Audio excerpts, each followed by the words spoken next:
Hello to our friends at FAME. Today we'd like to show you an example of what we're doing together with the Enrichment project with some months behind in terms of growth and development.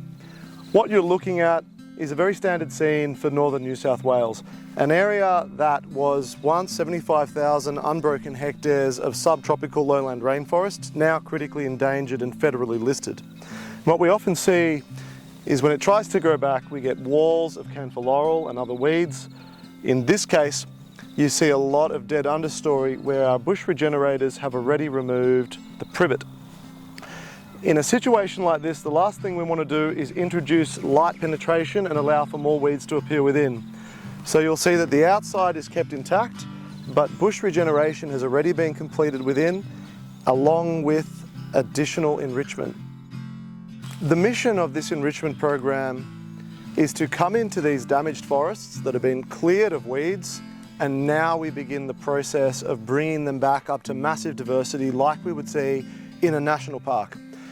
In a disturbed urban landscape like this, we may not expect to get any real high value ecological result without engaging in something like the enrichment program. In this little patch of forest alone, 86 species were added in a single day.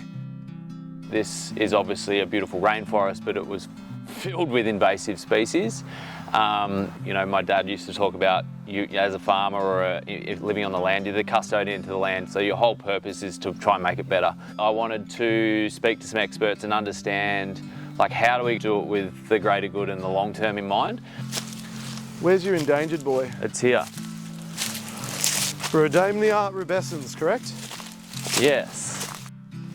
So in the process, obviously, you know, when your team came through and identified what we had, the team found this guy, and Luca came up very excited, you know what he's like, very excited, and he's like, I found this tree. You know, he then did some research on it, and this is a critically endangered tree, and we have a few mature ones as well. This is the parent tree that we've found so far, the critically endangered Rhodamnia rubescens. Very difficult to find throughout my career, and we found it here during one day of the enrichment program.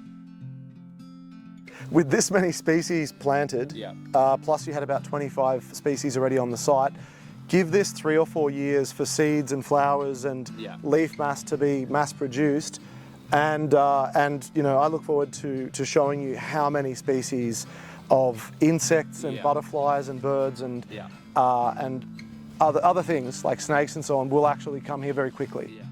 Let's sit here again in 3 years' time, because I have somewhat of an idea of what this is going to look like, and the camera will be able to see us here, but I think pretty much everything else will be blocked out. So let's sit here again. I love it. That sounds great.